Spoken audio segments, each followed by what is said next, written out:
Hi everyone, good morning. ఎలా ఉన్నారండి అందరూ? Welcome back to Anusri themes. అందరూ బాగుండాలి, అందులో మేము ఉండాలి. ఈ రోజుల్లో డిష్ వాషర్ అనేది చాలా కామన్ అయిపోయింది. ప్రతి ఒక్కరి ఇంట్లో డిష్ వాషర్ కంటూ ఒక ప్లేస్ అయితే ఉంటుంది. సో కొత్తగా కట్టుకునే ఇళ్లలో అయితే ఇప్పుడు ఇన్స్టాల్ చేసుకోకపోయినా కానీ ఫ్యూచర్ లో ఎప్పుడైనా ఇన్స్టాల్ చేసుకునే అవకాశం ఉంటుంది డిష్ వాషర్ ని అని ఆ ప్లేస్ అయితే వదిలిపెడుతున్నారు. సో నిజంగా మనకి డిష్ వాషర్ ఎంతవరకు ఉపయోగపడుతుందో ఈ రోజు వీడియోలో తెలుసుకుందాం. సో ఇక్కడ యుఎస్ లో అయితే మనందరికీ తెలిసిందే కదా, ఇల్లు కట్టేటప్పటి నుంచే డిష్ వాషర్ కంటూ ప్లేస్ ఉంచి పెడతారు. At the same time install కూడా చేసేస్తారు.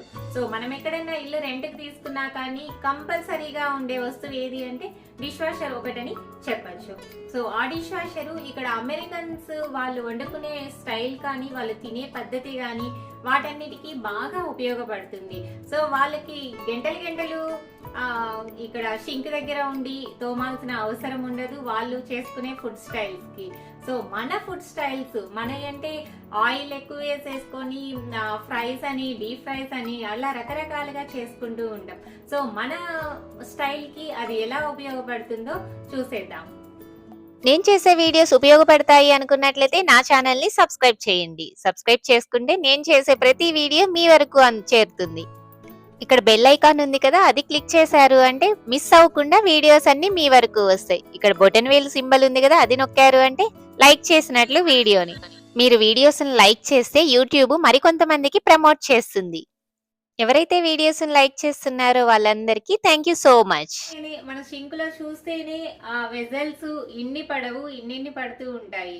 సో అలా ఇన్ని పడ్డ వెజల్స్ ని ఎలా క్లీన్ చేయాలి? మనమైతే యూజువల్ గా ఎప్పటి నుంచో ఇక్కడే ఉండి క్లీన్ చేసుకుంటూ ఉంటాము. ఇప్పుడు ఈ కొత్తగా ఈ డిష్ వాషర్స్ వచ్చాక మనము నిజంగా అంత నీట్ గా క్లీన్ చేయించగలమా వాటి చేత, మిషన్స్ చేత అనేది డౌట్ గానే ఉంటుంది మనం చేసుకునే వంటలకి. చూస్తూనే ఉన్నాం కదా, మనం చేసుకునే వంటలకి ఆయిల్ ఎంతో కొంత ఉంటూనే ఉంటుంది. అది ప్లేట్లకి వెజల్స్ కి అంటుకొని ఉంటుంది. అలాంటి వెజల్స్ ని కానీ ప్లేట్లను కానీ డైరెక్ట్ గా మిషన్ లో పెట్టేస్తే అది క్లీన్ చేయటం ఏమో కానీ అదంతా మెస్సీ అయిపోతుంది మిషన్ అంతా.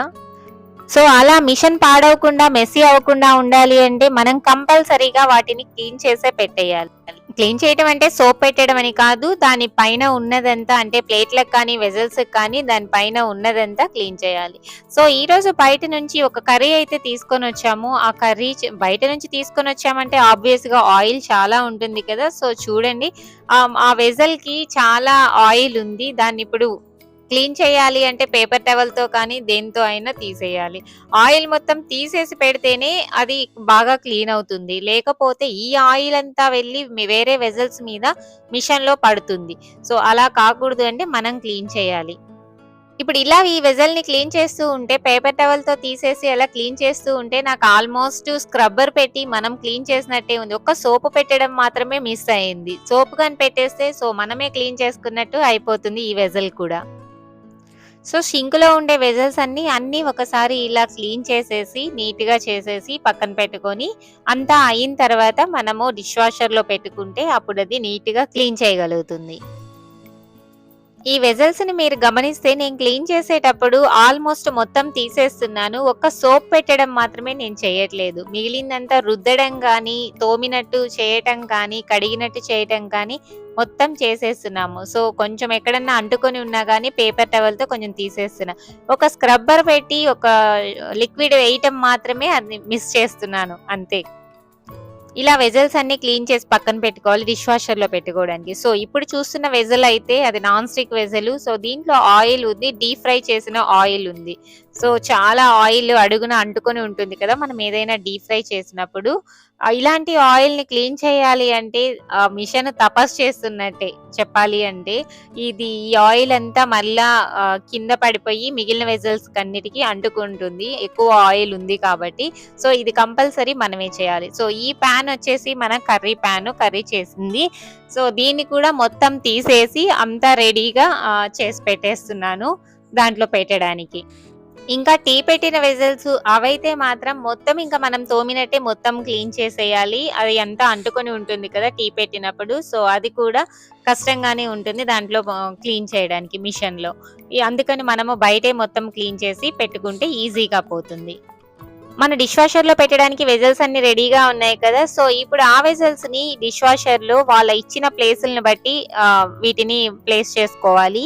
సో ప్లేట్లు పెట్టుకునే దగ్గర ప్లేట్లు, స్పూన్లు పెట్టుకునే దగ్గర స్పూన్లు, గ్లాసెస్ కి చిన్న చిన్న ర్యాక్స్ ఇచ్చి ఉంటారు. అక్కడ వెజల్స్ పెట్టుకునే దగ్గర వెజల్స్ ని పెట్టుకోవాలి. అలా కాకుండా మనం ఎక్కడంటే అక్కడ పెట్టుకున్నప్పుడు ఇది వాటర్ స్ప్రింకిల్ అవుతుంది కదా. సో ఆ వాటర్ అంతా ఈ వెజల్స్ లోకి వెళ్ళి స్టక్ అయిపోయి ఆ సోప్ వాటర్ అనేది క్లీన్ అవ్వకుండా ఉంటుంది. అది మరలా మనం తీసినప్పుడు ఆ స్మెల్ వస్తూ ఉంటుంది అండ్ మనము అగైన్ క్లీన్ చేసుకోవాల్సి వస్తుంది. అది బాగా హారిబుల్ అనిపిస్తూ ఉంటుంది. సో అందుకని వాళ్ళు ఇచ్చినట్టు ఆ ప్లేసుల్లోనే పెట్టుకుంటే నీట్ గా క్లీన్ అయ్యే ఛాన్సెస్ ఉంటాయి. అన్ని వెజల్స్ సెట్ చేసుకున్న తర్వాత ఎప్పుడైనా దీనికంటూ సపరేట్ గా ఇలాగా కవర్ లో పెట్టి లిక్విడ్ ఇస్తారు. సో అలాంటివి మనం యూస్ చేసుకోవాలి. అలాంటివి యూస్ చేసుకున్నప్పుడు ఎటువంటి ప్రాబ్లం లేకుండా మొత్తం బాగా క్లీన్ అవుతాయి. మనకి డబుల్ పని ఉండదు. మిషన్ అయితే మనము ఆన్ చేసేసాము. సో ఇది అవ్వడానికి అప్రాక్సిమేట్లీ ఒక 45 మినిట్స్ 1 అవర్ అయితే పడుతుంది. తర్వాత మనము ఎలా క్లీన్ అయ్యాయి అవి అని చూసేద్దాం. మన డిష్ వాషర్ రన్ అవటం అయితే ఆగిపోయింది. సో ఆఫ్ దగ్గరికి వచ్చినప్పుడు ఇది ఫినిష్ అయిపోయినట్టు మనకి గుర్తు. ఇక ఓపెన్ చేసి మనం యూజ్ చేసుకోవచ్చు. అవి మొత్తము డ్రై అయిపోయి ఉంటాయి. మిషన్ లోనే బాగా వేడివేడిగా ఉంటాయి. వెంటనే తీసినప్పుడు వెజల్స్ డ్రై కూడా అయ్యాయి కాబట్టి ఇంకా మనం బయట ఆరబెట్టాల్సిన అవసరం లేదు. ఇక వాటిని వాటి ప్లేసుల్లో సర్దేసుకోవటమే. సో ఇప్పుడు చూద్దాము అవి ఎలా క్లీన్ అయ్యాయి ఏంటి అని అనేది. నేను ప్యాన్ అవి కూడా పెట్టాను. సో వాటిని చూద్దాము. ఆల్మోస్ట్ నేనే బయట క్లీన్ చేసేసాను కాబట్టి బాగా నీట్ గానే పోతాయి. ఎందుకంటే మనము ఎట్లా ఉన్నది అట్లానే పెడితే వాటికి ఇంకా స్టిల్ అంటుకొని ఉంటాయి. కానీ మనము మొత్తం క్లీన్ చేసాం కాబట్టి నీట్ గానే ఉంటాయి. ఇక్కడ మీరు చూస్తున్నట్లయితే ఈ వెజల్లో వాటర్ అంతా స్టక్ అయిపోయాయి. సో ఇది కొంచెం పెద్ద వెజల్ కాబట్టి ఇట్లా టర్న్ అయినట్టుంది స్ప్రింకిల్ అయ్యేటప్పుడు నీళ్లు. సో దీంట్లో ఉండిపోయాయి. ఆల్మోస్ట్ చాలా వరకే ఉన్నాయి. అవన్నీ ఇప్పుడు మనం పారబోసి జస్ట్ మనం ఒక్కసారి రిన్స్ చేసేస్తే సరిపోతుంది ఆ వెజల్. మొత్తం అయితే వెజల్స్ అన్ని బాగా క్లీన్ అయిపోయాయి. కొంచెం ఆయిల్ ఉన్నవి కూడా మొత్తం పోయాయి. ఎందుకంటే మనం ఆల్రెడీ క్లీన్ చేసాం కాబట్టి ఇబ్బంది లేకుండా క్లీన్ అయిపోయాయి. యాక్చువల్ గా నా ఒపీనియన్ అయితే డిష్ వాషర్ ని కొనటము, దాన్ని యూజ్ చేసుకోవటము, దాని అవసరం ఎంత ఉంది అని అంటే, నేనైతే డిష్ వాషర్ ని పెద్దగా యూజ్ చేయను. నేనే క్లీన్ చేసేసుకుంటాను. ఎప్పటికప్పుడు క్లీన్ చేసుకుంటే చాలా ఈజీగానే ఉంటుంది. సో ఎక్కువ వెజల్స్ అక్కడ వేసి పెడితే ఎవరికైనా పని ఎక్కువగానే ఉంటుంది. దాన్ని క్లీన్ చేసి దీంట్లో అయినా పెట్టాలి కదా. సో జస్ట్ సోప్ పెట్టుకుంటే సరిపోతుంది. ఆల్మోస్ట్ మొత్తం మనమే క్లీన్ చేసి దానికి ఉన్న జిడ్డంతా తీసి దానికి ఉన్న వేస్ట్ అంతా తీసేసి అంతా చేసి దాంట్లో పెట్టడం వల్ల పెద్ద ఉపయోగం ఏముంది అని నా ఫీలింగ్. ఈ మిషన్ ని మెయింటైన్ చేసేదానికంటే సర్వెంట్స్ ని మెయింటైన్ చేసుకోవడం బెటర్ అనిపిస్తూ ఉంటుంది. జస్ట్ మనము తినేసి అక్కడ పెట్టేస్తే వాళ్ళే క్లీన్ చేస్తారు కదా మెయిడ్స్. సో ఇదైతే మనమే క్లీన్ చేసి మనమే దాంట్లో పెట్టి మళ్ళీ కరెంట్ కూడా వేస్ట్ కదా అని అనిపిస్తూ ఉంటుంది. అండ్ దీన్ని యూజ్ చేయడం వల్ల ఒక అడ్వాంటేజ్ ఏంటంటే మనము క్లీన్ చేసిన వెజల్స్ మన ప్లాట్ఫామ్ మీద ఉండకుండా ప్లాట్ఫామ్ అంతా నీట్ గా కనిపిస్తూ ఉంటుంది. ఇంకొకటి నేను గమనించింది డిష్ వాషర్ ని యూజ్ చేయడంలో స్టీల్ వెజల్స్ అవి 1 వీక్ గాని పెట్టాము అంటే ఆ స్టీల్ వెజల్స్ కొంచెము కలర్ పోయినట్టు కనిపిస్తూ ఉంటాయి, డల్ అయినట్టు కనిపిస్తూ ఉంటాయి. అండ్ అల్యూమినియం వెజల్స్ అయితే మాత్రం ఇంకా చెప్పనవసరం లేదు. కుక్కర్లు అవన్నీ కలర్ బాగా పోతాయి, ఫేడ్ అయిపోతాయి. అండ్ వెజల్స్ కూడా కొంచెం షార్ప్ స్మెల్, కొంచెం జెల్ స్మెల్ అయితే వస్తూనే ఉంటుంది. కొంతమందికి అనిపించకపోవచ్చు. నాకైతే మాత్రము షార్ప్ స్మెల్, అది సోప్ అది పోయినట్టు లేదు సరిగా అన్న ఫీలింగ్ అయితే నాకు అనిపిస్తూ ఉంటుంది. ఎప్పుడు అది ఓపెన్ చేసి యూస్ చేస్తున్నా కానీ వెజల్స్ కొంచెం స్మెల్ గానే అనిపిస్తుంటాయి రోజు వాడుతూ ఉన్నప్పుడు.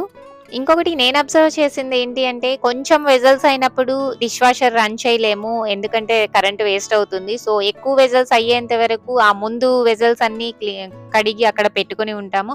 కొంచెము ఈవినింగ్ అప్పటికి స్మెల్ వస్తూ ఉంటాయి. సో అది కూడా నేను అబ్జర్వ్ చేశాను. నాకు కొంచెం ఇబ్బంది అనిపిస్తూ ఉంటుంది. అందుకే నేనే చేసుకుంటూ ఉంటాను.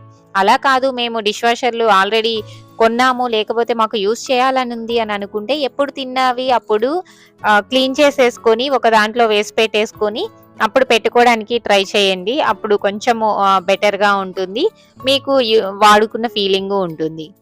ఎక్కువగా కడిగే పని లేకుండా స్నాక్స్ అలాంటివి తింటాం కదా. సో అలాంటి వాటికైతే బాగా ఉపయోగపడుతుంది ఈ డిష్ వాషర్.